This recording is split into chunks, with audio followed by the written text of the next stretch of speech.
Walter took his wife Ethel to the state fair every year, and every time he would say to her, "Ethel, you know that I'd love to go for a ride in that helicopter." But Ethel would always reply, "I know that, Walter, but that helicopter ride is $50 and $50 is $50. Finally, they went to the fair, and Walter said to Ethel, "Ethel, you know I'm 87 years old now. If I don't ride that helicopter this year, I may never get another chance." Once again, Ethel replied, "Walter, you know that helicopter is $50 and $50 is $50. This time the helicopter pilot overheard the couple's conversation and said, "Listen, folks, I'll make a deal with you. I'll take both of you for a ride. If you can both stay quiet for the entire ride and not say a word, I won't charge you. But if you say just one word, it's $50. Walter and Ethel agreed, and up they went in the helicopter. The pilot performed all kinds of fancy moves and tricks, but not a word was said by either Walter or Ethel. The pilot did his death-defying tricks over and over again, but still there wasn't so much as one word said. When they finally landed, the pilot turned to Walter and said, "Wow, I've got to hand it to you. I did everything I could to get you to scream or shout out, but you didn't. I'm really impressed." Walter replied, "Well, to be honest, I almost said something when Ethel fell out, but, you know, $50 is $50.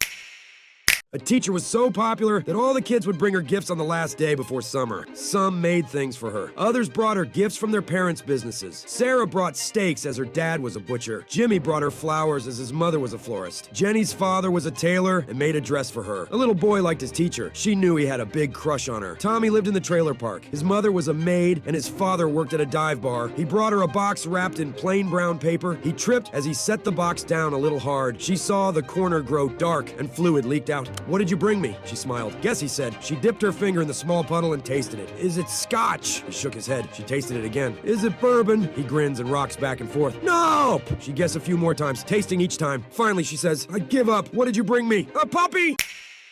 A guy asks a girl to go to a dance. She agrees, and he decides to rent a suit. The rental has a long line, so he waits, and finally he gets his suit. He decides to buy flowers, so he goes to the flower shop. The flower shop has a long line, so he waits until he finally buys flowers. He picks up the girl, and they go to the dance. There is a long line into the dance, so they wait and wait. Finally, they get into the dance, and the guy offers to get the girl a drink. She asks for punch, so he goes to the drink table, and there is no punchline.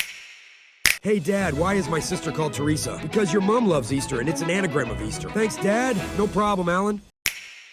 3 engineers and 3 accountants are traveling by train to a conference. At the station, the 3 accountants each buy a ticket and watch as the 3 engineers only buy 1 ticket. "How are 3 people going to travel on only 1 ticket?" asked an accountant. "Watch and you'll see," answered an engineer. They all board the train. The accountants take their respective seats, but all 3 engineers cram into a restroom and close the door behind them. Shortly after the train has departed, the conductor comes around collecting tickets. He knocks on the restroom door and says, "Tickets, please." The door opens just a crack, and a single arm emerges with a ticket in hand. The conductor takes it and moves on. The accountants see this and agree it is a clever idea. So after the conference, the accountants decide to copy the engineers on the return trip and save some money. When they get to the station, they buy 1 ticket for the return trip. To their astonishment, the engineers don't buy a ticket at all. "How are you going to travel without a ticket?" says one perplexed accountant. "Watch and you'll see," answered an engineer. When they board the train, all 3 accountants cram into a restroom, and the 3 engineers cram into another one nearby. The train departs. Shortly afterward, one of the engineers leaves his restroom and walks over to the restroom where the accountants are hiding. He knocks on the door and says, "Tickets, please."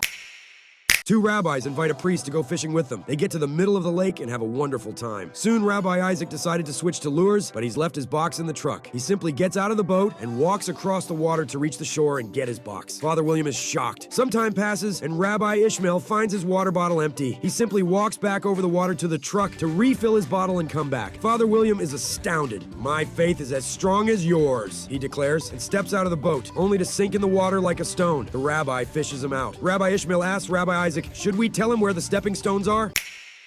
A private investigator is contacted with a job offer and asked to come to the penthouse suite of a skyscraper. During the long elevator ride up, he can't help but wonder what the job is and whether it's worth taking. When he finally arrives in the suite, he finds a well-dressed gentleman sitting at a desk who explains, "There's this guy, see? And he never blinks. I want you to investigate him. Find out who he is." The detective, offended, replies, "You brought me all the way here for some guy who doesn't blink? I'm not accepting the job. I'm leaving." The gentleman presses a button beneath his desk, smirks, and says, "You can't leave. I've locked down the elevator, so you're not getting out unless you agree to investigate." Defeated, the detective agrees. "Well, the elevator's locked down. I guess I have no choice but to take the staircase."